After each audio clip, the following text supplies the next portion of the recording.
大家好啊，我是魏之超。今天要为你深入解读的书叫做《世界显现》，副标题是一场意识之旅。作者迈克尔·波伦呢，是当代最有影响力的非虚构作家之一。他也算是我们的老朋友了。我当年在心理学新知课讲过他的名作，研究致幻剂的那本《如何改变心智》。还在咱们这个频道讲过他研究咖啡因的那本《植物改变心智》。波伦这个人有一种神农藏百草的精神啊，他从来都不是站得远远的在书斋里去研究自己写的那些话题，他总是喜欢亲身实践。比如为了写致幻剂如何改变心智，他就真的去实验室里吃了致幻蘑菇，亲身去感受那些迷幻体验。写咖啡如何改变文明的时候，他就真的戒断了咖啡的瘾。而他今年的这本新书啊，挑战的是一个可能比他之前所有的选题都更加难的问题，那就是为什么我们会有意识？为什么我们不只是活着，我们还能够感觉到自己活着？意识到底是什么呢？你现在能够听见我的声音，你的脑子里边可能正在理解我说的这些句子，也许同时你还觉得空调有点冷，想起了手机里还有一个没有回复的消息，心里隐约有点烦躁。所有这些都有一个共同点，那就是它们不只是发生了，而且还被你体验到了。你的手被划破了，脑中的神经元这时候会放电这是一回事，但你会感觉到疼这就是另外一回事了。光以某种波长进入眼睛这是一回事，但是红色向你显现出来，这又是另外一件事了。今天的科学能够测量你的神经元活动，能够测量波长，能够测量你的行为，但是它却解释不了这些物理化学过程为什么会变成你我正在经历的疼痛和红色。哲学家查尔默斯在1994年给这个困境起了一个名字，叫做意识的难问题。现在30年已经过去了，它依然是人类最难的问题。我个人觉得这也是整个宇宙里最深刻的一个谜。我以前在介绍安迪威尔的微型科幻神作《蛋》的时候展开过这个问题当然了，今天这本《世界显现》也不可能告诉你答案到底是什么。如果今天这本书已经研究透了意识的本质，那你就不是在这里听到这本书，而是在所有新闻头条里听到它了。作者波伦写这本书呢，是要带我们看一看，当我们说到意识的时候，究竟把多少完全不同的东西塞进了同一个词里。他的这趟意识之旅探访了世界各地的实验室、科学家、修行者，从植物的感知开始，一路上升到感受、思想，最后追问到了我们人类自己的意识体验里最核心、最神秘的部分——自我。到最后，你也许会发现一个很有意思的矛盾，那就是意识的内涵和外延远比我们想象的要复杂得多，但也许它也比我们想象的要简单、纯粹得多。那现在我们就从这趟意识之旅的第一站开始看起。植物有感受吗？我们通常都认为有大脑，至少是要有神经系统才能够有意识。但是波伦要做的第一件事就是质疑这个前提，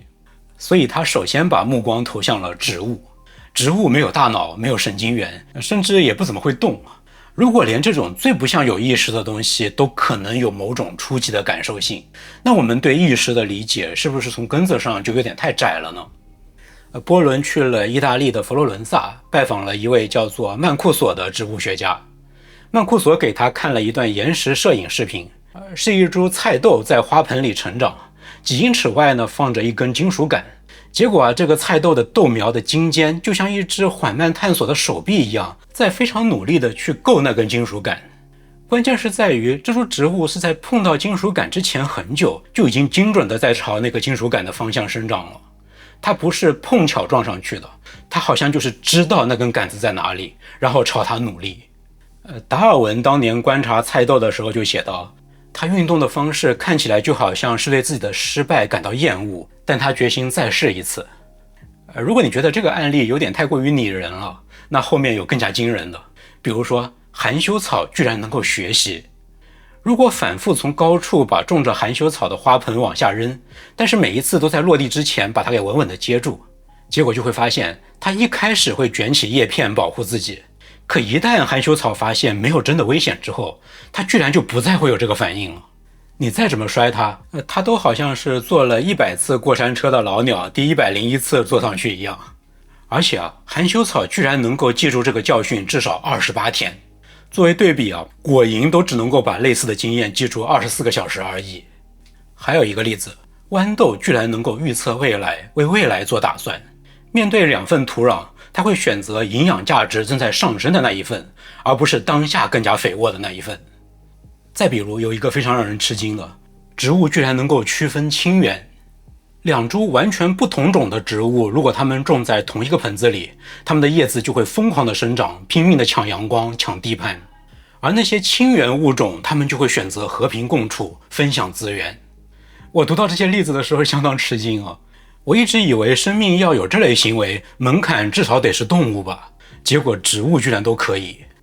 但那位植物学家曼库索说，最有冲击力的发现还是来自于植物的睡眠和麻醉。他说，植物其实满足动物睡眠的所有科学标准，停止运动，进入特定的姿态，幼年需要更多的睡眠，被剥夺睡眠之后会补觉，这些跟睡眠有关的反应，植物居然全部都有。更加惊人的是，用来放倒动物的那些麻醉剂，那些化学性质五花八门的一大类药物，它们对植物竟然也有效。含羞草被麻醉之后就不再合拢了，捕蝇草就不再闭合了。那么，如果一个生命有清醒和沉睡这2种状态，那它在清醒的时候，是不是就在以某种方式在体验着什么呢？一个系统如果能够失去某种东西，就说明它本来拥有那个东西，是吧？你不可能丢掉你从来都没有拥有过的东西嘛。而且植物的这些能力全都不需要大脑，那它靠什么来实现呢？为了回答这个问题，波伦就接着去找了塔夫茨大学的发育生物学家迈克尔莱文。迈克尔莱文做过一个经典实验，他先教会了一只涡虫完成了一项简单的任务，然后把涡虫的头给剪掉了。不久之后呢，涡虫重新长出了头，而且它竟然仍然记得之前学过的东西。记忆不在涡虫的脑子里，而是存储在它身体的生物电场里。莱文的一个核心观点是，神经元被我们严重的高估了。所有细胞其实都能够做神经元做的事，通讯、联网、存储信息，这些功能普通的细胞其实都可以做，只不过速度要慢一些。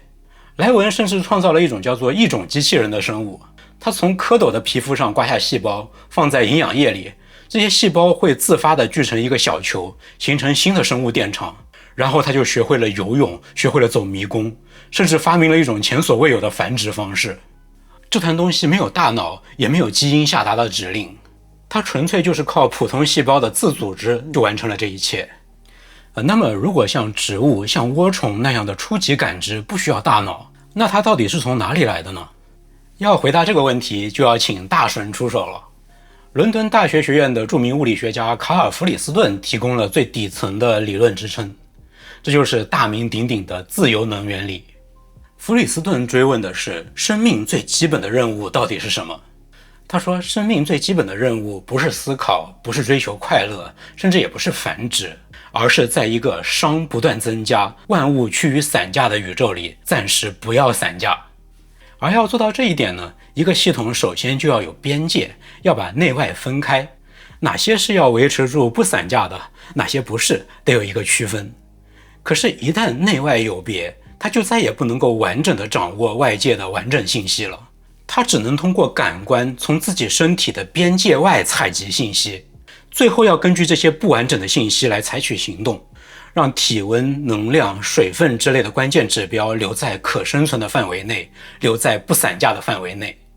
那既然生命体永远不能够直接接触完整的现实，那它就只能根据采样到的那些信息去猜测外面发生了什么，然后用新的信息来修正自己的猜测。而弗里斯顿就把一个生命体做出的猜测和实际的信号之间的这个落差叫做自由能。这里它虽然借用了物理学的名称但它衡量的不是热量，而是一种信息上的偏差。生命要活下去，就得想办法让这个落差一直保持在低水平，而办法只有2个，要么是修正自己的猜测，让猜测更加贴近于真实的世界，要么是直接去行动，去改变世界，让世界更加贴近自己的猜测。而前面这一条路，不断地根据新信号去修正对外界的猜测，这个过程就是感知。所以感知环境并做出智能反应的能力，可能跟生命本身一样古老。能够感知到东西，不是什么高级的生命体才有的特殊能力，而是生命的一个基本要件。生命要做猜测和推断，就必须有感知。植物推断附近有支架，于是朝那里生长。蜘蛛从蛛网的震动推断有猎物落网。你在暗处看到一团黑影，先猜测是一只熊，然后定睛一看，才发现是一块石头。感知不是把世界原样搬进脑子里，而是不断的去更新一个关于世界的模型。然后呢，环境越是复杂，这个模型就要覆盖越长的时间。病毒只需要应付下一毫秒，鱼要预测下一秒，而人类会担心太阳几十亿年之后会熄灭。会移动的动物要预测行动的后果，会计划的动物要在脑中模拟尚未发生的未来。像人类这样的社会动物还要去预测其他人的心智。那这样看来呢，我们人类的意识也并不是突然降临在我们大脑里的什么神秘的火花，而是跟生命同样古老的初级感知沿着复杂度一级一级爬上来的结果。这就是作者波伦从探索意识的第一站植物这里得到的最重要的启示。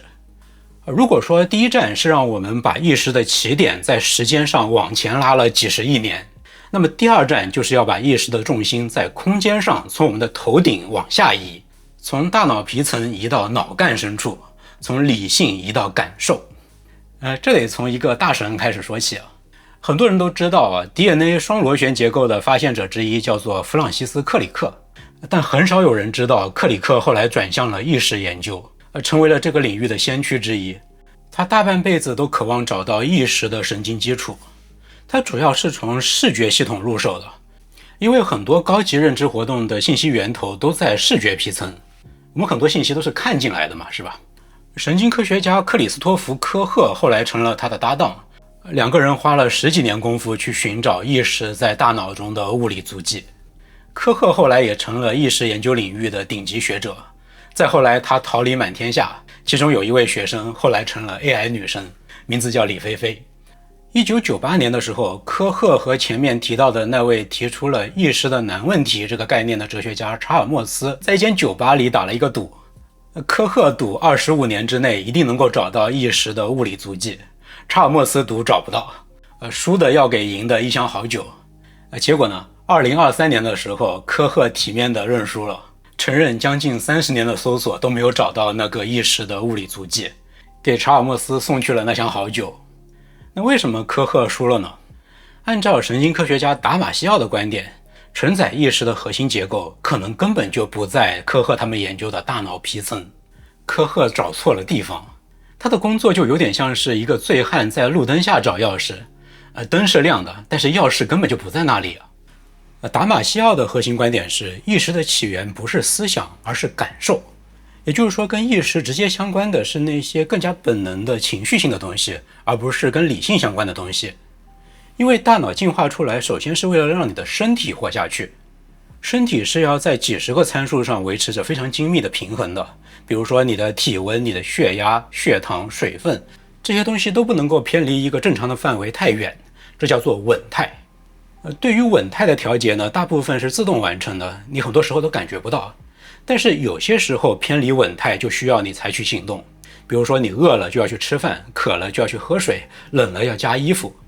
也就是说，这个过程是身体偏离了稳态，而这个偏离就会产生饿了、渴了这样的一些感受，这个东西就是意识。更加深刻的是，这个机制是不限于生理方面的需求的，我们人类还有各种社会和心理需求，比如说对于群体的归属感啊、安全感啊、好奇心啊、被尊重的需要啊，这样的一些心理和社会的需求同样是有自己的稳态点的。比如说羞耻感，它可能就是告诉你你的社会地位偏离了一个安全区间。再比如说骄傲感，它可能是在告诉你你刚刚做了一件能够巩固你的社会地位的事情。那么这样的一些感受是跟我们身体的哪个部位相关呢？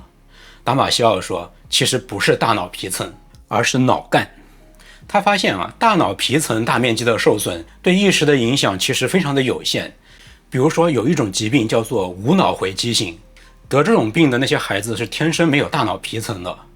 但是他们仍然会表现出清醒啊、警觉啊，还有各种非常明显的情绪反应。他们会笑、会哭，会对人的声音做出反应。如果意识是在我们的大脑皮层里的，那么这些孩子不应该有任何的体验。但从他们的反应来看，你很难说他们是体验不到这个世界的。相反，另外有一个区域，脑干上部，这是一个在进化上更加古老的结构，它哪怕是受一点点小的损伤，人的意识就会受到巨大的干扰。而脑干的一个主要的功能是什么？恰恰就是调节那些身体的稳态。更有意思的是，连接我们的身体和脑干的那些神经元跟普通的神经元不一样。脑干的这些神经元是裸露的，它缺少那种把一般的神经元包裹起来的髓鞘绝缘层，也缺少血脑屏障的保护，所以它们不只是在传递电信号，它们可以说是直接浸泡在我们身体的生化环境里的。这就好像是我们身体本身的力量直接灌入了我们的神经系统。达马西奥说，厌恶感这个例子最能够说明问题。比如说有一个实验发现吃了有缓解恶心作用的生姜的人，他们在道德判断里会变得更加的宽容。他在生理上没有那么恶心了，他在形而上的道德感上居然就更加宽容了。所以道德判断不只是发生在脑子里，它还发生在我们的肠胃里，而它们之间的桥梁就是脑干。达马西奥在他书里说过一句金句，他说我思故我在这个说法有点过于知识分子了，知识分子过于关注思考而低估了牙疼。更准确的说法应该是我感故我在。感受、基本的情感、最基本的情绪，这些东西才是意识的基础。达马西奥有一个学生叫做索尔姆斯，他现在正在做一件非常激进的事情，他想把感受还原成一种可以被计算的算法。他的团队给一个算法赋予了3种相互矛盾的需求，饥渴、口渴和疲劳，然后让这个程序在一个虚拟世界里求生。但他的老师达马西奥觉得这种探索根本就没有意义，他坚持认为感受是不能够被还原为算法的，因为就像前面说的，一个生物体的感受实际上是依赖于那些裸露的、直接浸泡在身体的生化环境里的神经元的。算法只是模拟这种东西，这和真正拥有这种东西，在达马西奥看来完全是两回事。那如果达马西奥是对的，那么今天硅谷有些狂人，有些大佬，他们想把意识上传到芯片上，然后就脱离肉体，实现了某种永生，那这种想法就是完全徒劳了。因为意识的存在恰恰就依赖于那具必死的肉体。意识的核心可能是一具活生生的肉体产生的感受，这是这趟意识之旅的第2站带来的一个非常重要的启发。那下面呢，我们就来到波伦这一趟意识之旅的第3站了。现在终于轮到那个可能是最被我们高估也最不了解的东西登场了，那就是思想，或者说是思考，就是我思故我在的那个我思。不知道你有没有认真的去审视过，当你说我在想一件事情的时候，你的脑子里面出现的到底是什么东西呢？你不妨现在就停下来试一下，刚才过去的这1秒钟，你脑子里边到底是什么？是一句话、一幅画面，还是一种情绪，还是只有某种还没有形成语言的意念？为了探索思考的真实面貌，波伦找到了一位在这个问题上研究了几十年的心理学家赫尔伯特。赫尔伯特发明了一个非常著名的方法，他会给你的腰上别上一个蜂鸣器，会在一个随机的时间向你的耳朵里面发出一声嘟的声音。你的任务就是在嘟的这一声响起来的时候，立刻回忆那一瞬间你的脑子里面在想什么，赶快记下来。然后赫尔伯特会和你一起逐条的去审视、去回忆你刚才的记录到底靠不靠谱。波伦就亲自当了这个实验的实验对象，他以为自己会收获关于意识本质的深刻洞见，结果呢，那个蜂鸣器响起来的那一刻，他到底在想什么？他发现答案其实极其难以捉摸。比如有一次他在给三文鱼调味的时候，突然想起了胡椒，他以为这一次抓得非常准了，一个非常明确的词嘛。但是赫尔伯特就追问他，这个词是你说出来的还是你听见的？如果是你听见的，是谁的声音？波伦回忆了半天，完全答不上来。更加让他意外的是，他原本以为自己是一个内心独白型的人，就是大脑里面一直在说话。他毕竟是一个作家呀，天天跟语言打交道，他脑子里面应该一直在说话才对。但是通过分析他的那些记录，他很惊讶地发现，很多时候他的想法既不是语言，甚至也不是图像，而是一种说不清道不明，但确实存在在那里的某种意念。赫尔伯特管这种意念叫做无符号化思想，就是它虽然是一个完整的想法，但是却没有任何语言或者视觉的元素在里面。赫尔伯特通过他50年的研究发现，只有不到1/4的样本在分明器响起来的时候报告了内在语言，也就是脑子里边有一个声音在说话。还有差不多比例的人是在进行那种没有词也没有图的无符号思考。很多人以为自己一直在跟自己说话，那可能是因为当别人问你在想什么的时候，你就不得不用语言组织起来回答，于是你就以为思想本来就是语言。而且我们以为思考这件事情对所有人来说都意味着差不多的一个过程，但实际上呢，不同的人的内在体验可能是截然不同的。比如说有些人是偏向于视觉型的，他说我在想一件事，意思就是我的脑海里浮现了一幅画面。但另一个人可以是偏语言型的，他说我在想一件事，意思是我正在跟自己说话。我们用的可能都是我正在想事情，我正在思考事情，这同一个说法，但是我们的体验可能是完全不一样的。更加深刻的一个问题是，一个想法跟一个想法之间，想法与感受之间，真的有泾渭分明的界限吗？美国心理学奠基人威廉·詹姆斯做过一个很精彩的比喻，他说意识不是一列火车，是一节车厢跟着一节，而是一条河流，每个念头都会被前一个念头染色，被你的身体状态，被你的心情，被时间记忆层层浸润，永远不会以完全相同的方式出现第二次。他还说意识的运动就像是鸟的运动，有栖息状态和飞行状态。栖息状态就是我们抓住的那些稳定的念头，而飞行状态就是念头之间那些转瞬即逝的过渡。这些飞行的部分你几乎是不可能捕捉的，你一试图去抓住一个飞行中的念头，它就变了，就像你开着灯去看黑暗一样。我们脑海中的思想远比我们以为的更难以捉摸。波伦还去采访了一位小说家叫露西·阿尔曼，他写过一本神书，那本书1000页的篇幅，但只有一个句子。这部小说叫做《鸭子纽伯里波特》，小说里的这一句话记录的是一个中年女人的一个完整的意识流，也就是一个人大脑里的思绪从第1页延绵到了第1000页。这位作家阿尔曼说，语言永远无法完整的再现意识，真实的心流要丰富太多，有太多同时发生的联想，还有来自身体各处的感觉。也许这才是思想真正的样子，它可能也远比我们想象的更加混沌。所以呢，我们在这趟意识之旅的第3站思想得到的启示是，虽然我们每天都在思考，但其实我们对思考的真实面貌几乎一无所知。那这本书的最后一站呢，波伦带领我们来到了意识最复杂，可能也是最可疑的一个创造物，那就是自我。我们人类的意识最神秘的一个地方，除了我们能够感受到这个世界之外，我们还能够清楚地感觉到有一个我在看这个世界。每天早上醒来的时候，在几秒钟之内，一个我就在我们的大脑里重新编织成型。我是谁？我在哪里？我要做什么？我们觉得这个我是稳定的、连续的、真实的。可是当你真的停下来去找它的时候，你就会发现它几乎是隐形的。我们在介绍《预测心智》那本书的时候就提过，18世纪的哲学家休谟就做过这个实验。他闭上眼睛向内搜索，想找到那个我。结果他找到的只有一堆感知、情绪和念头。用他自己的话来说，就是我永远无法在没有感知的情况下抓住自己，除了感知之外，我什么也观察不到。作者波伦做了一次冥想，做了跟休谟同样的事情，结果也几乎完全一样。你越是努力的去寻找那个自我在哪里，你越是找不到。那自我到底是什么呢？心理学家高普尼克说，自我其实是一项后天习得的技能。他认为婴儿是有意识的，但是是没有自我的。大约18个月的时候，孩子才能够第一次在镜子里认出自己。到4、5岁的时候，所谓的情景记忆才会出现，也就是孩子们开始把各种散落的记忆编织成一个连贯的故事。高普尼克说，自我就是在这个时候才诞生的。而到了孩子6岁的时候，他们才会说，我是我自己的老板。自由意志这种感觉在这个时候才会出现。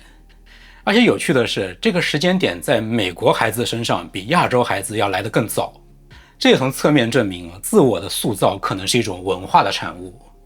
神经学家阿尼尔·塞斯他的观点更加极端，他说自我根本就是大脑制造出来的一种幻觉而已。因为按照自由能原理，我们的大脑就是一台预测机器嘛，他是主动的去预测世界，然后用感官来纠错。所以你看到的不是现实，而是大脑对现实的一个最佳猜测，而连你自己那个自我也是一个猜测，是大脑基于你自己身体内部的各种信号推断出来的一个直觉。所以本质上它只是一个幻觉而已。但波伦不太认可这种观点，他说如果自我是一种幻觉，那这是谁的幻觉呢？你怎么能有一个没有体验者的体验呢？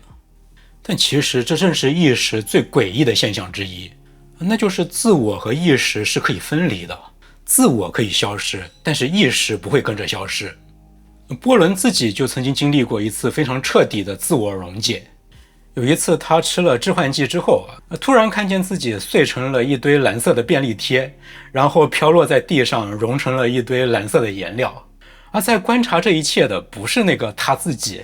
而是一种完全非个人的无立场的纯粹的觉知。反正我是没有体验过，听起来非常神奇。然后他又说有一段巴赫大提琴组曲响起来了，这个时候音乐和意识是完全融为一体的，没有一个听音乐的人，也没有一个被听的对象，只有那个声音本身填满了一个似乎无限大的觉知空间。这就很神奇了。在这段体验里，意识是充分的存在的，但是却没有自我。德国哲学家梅钦格说，这种状态其实并没有那么神秘，其实我们每个人每天早上都经历过，那就是在你醒来之后，一开始那不到1秒钟的非常短暂的一个瞬间里，你不知道自己是谁，在哪里，几点钟，但你又是完全清醒的。这一个瞬间其实就是那种没有自我存在的纯粹觉知。所以记得明天早上起床的时候去感受一下。总归呢，似乎有种种迹象表明，自我不是意识的前提，而是意识的一种后来的发明。但是它是一件极其有用的发明。波伦说，没有它的话，你就不会愿意花几年时间来写一本书，因为你不相信未来的你和现在的你是同一个人。但是呢，它也是一件代价非常高昂的发明。佛陀早就意识到，一切苦难的根源就是对于自我的执着。波伦说，这就解释了一个看似矛盾的事实，那就是一方面我们花了一生的时间去加固自我，然后又花了大量的时间和金钱去逃避自我。冥想啊，听音乐啊，沉浸在艺术里啊，玩极限运动啊，沉迷在爱情还有迷幻体验里，这些最让人陶醉的时刻往往都是忘我的，都是让你短暂的体验到那种自我消失的感觉。自我让我们变得有效率，但它同时也把失败的痛苦，把跟别人比较的焦虑，把对死亡的恐惧都绑定在我身上。套用自由能理论的那个说法，别的生命体只是在抵抗熵增加，人类的意识却额外的携带了一条有毒的信息，那就是我们知道这场抵抗终将失败，自我终将消逝。作者波伦在书的最后去了新墨西哥州的一个山洞里独处了几天，那里没有电，没有网络，没有厕所，他每天就是砍柴、生火、打水、扫地、打坐。在这样一个极度简化的生活里，没有邮件要回复，没有截稿日要焦虑，没有社交媒体不断的提醒你是谁。几天之后，当记忆和对未来的期待都被剥离之后，他说他的自我就悄悄地融化了，不是消失了，而是变得非常的稀薄，像雾气一样逐渐散开。有一天半夜，他走出洞口，看到了他这辈子最惊人的星空。他说，星星不再像是贴在一块黑幕上的针孔，而是散布在一个3维空间中不同距离上的光点。星星之间的黑暗也不再是虚无，而是一种柔软的、几乎可以触摸的存在，从太空一直延伸到他的脚下。他感觉到自己和那些星星正在共享同一个空间。在这样一个与天地融为一体的刹那，波伦完成了某种顿悟。这是他书里的最后一段，我觉得写得非常好，我就基本完整的读给你听。波伦说，这个全身心感受宇宙的当下，让我彻底停下了脚步。他让我怀疑，我之前关于意识的所有那些苦思冥想，是否都让我错失了意识中某个至关重要的部分。我越是努力的去穿透这个谜团，把我那日益狭窄的注意力光束聚焦在意识是什么，它能做什么，以及它如何产生这些问题上，我实际体验到的意识就越少，无论它究竟是什么。我在洞穴里的这些时光，以及现在这片星空，向我展示了我对这个谜团缺乏耐心的代价。禅师哈利法克斯曾经对我说过，永远要保持一种不知的心态。有的时候，不知反而会向我们敞开更多的可能性，而那些试图去知或者以为自己知道的心态，反而会把这些可能性给关闭。自从我开始这项探究以来，我因为极其渴望去知道，所以缩小了我意识的光圈。我为了那种敏锐的智力聚焦，牺牲了这当下的这夜空般的荣耀。我一头扎进了一个自我抽象的习惯中，这个自我拼命地想把探照灯打在他渴望的目标上，渴望得到那个终极答案。